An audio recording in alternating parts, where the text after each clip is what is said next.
Ready? It was around 87, 88, 89, 90 that I was treating stroke patients. We would admit the patient, we would talk to the family, would explain the dire situation, put them in bed in the ICU, and then you would think we would start a treatment paradigm. But to my surprise, there was no treatment paradigm. I kept searching. I was calling all kinds of people.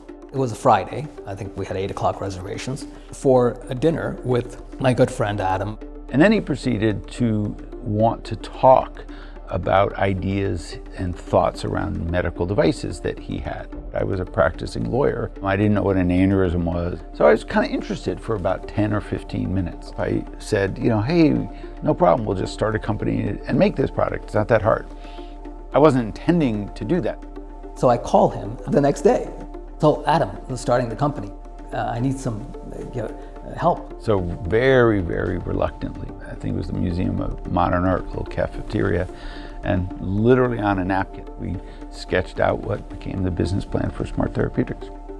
And after doing Smart Therapeutics in '98 and selling it in 2002 to Boston Scientific, we were eager to get to what in 1991, the frustration I had with treating the stroke patient. When Arani first explained the concept of using aspiration, I told him it wasn't going to work. And the reason was I thought it was too simplistic. No one has built the tools to be able to do that. It really turned into the vision of the company of making something that's easy and simplistic to use.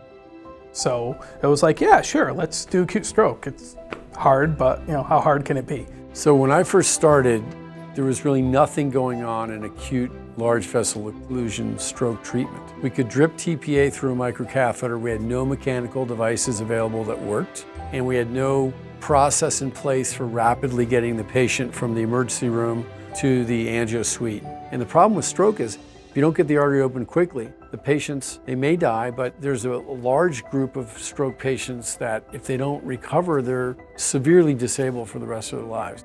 Penumbra had their first trial using aspiration, and the amount of effectiveness and success of that study and that device was incrementally better. We still had a long way to go. It became just a constant advancement of how do we make the devices larger so that we can take more clot out? How can we make them more trackable so that we can reduce time and make it safer for the patients? That became a lot of our Max devices.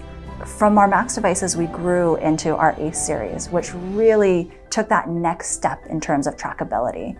We capitalized on a lot of the new technology that we were discovering in terms of how do we create really pushable, really robust devices that have very soft and trackable distal ends. That took us to a place where we were able to create larger catheters that could track even better and to be able to remove that clot quickly. Interventional stroke care has evolved tremendously over the past 25 years. When I first started this, a stroke thrombectomy case oftentimes could take 2-3 hours and oftentimes resulted in non-success. Those occasional cases that you would see where you'd have a beautiful revascularization and you immediately saw the patients get better, told all of us who were doing these procedures that this approach, this procedure can work. It really presented a difficult situation for an interventionalist because we had a procedure that we were confident worked, but after these 3 trials were published, the results made it into the lay press, and it almost became really very difficult to do thrombectomy. That trial took a tremendously long period of time to enroll with suboptimal protocols using technologies that are not resembling the technologies that we had today.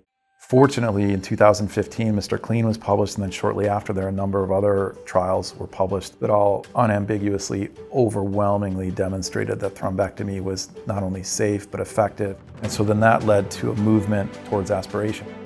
Aspiration is extremely fast, very safe, and very effective. We went from helping no one to 2/3 of our patients are independent, often within a few days after we get their artery open.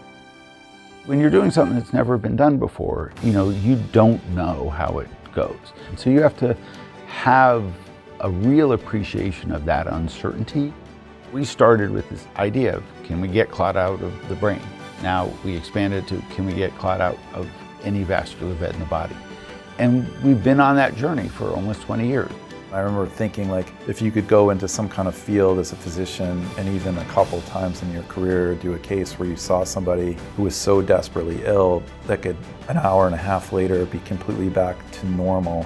It's like you're getting the opportunity to perform a miracle on somebody that's technically easy, it's fast to do, and you can do this 100 or more times a year, every single year. Penumbra's never going to be done innovating because it's in our DNA, it's who we are.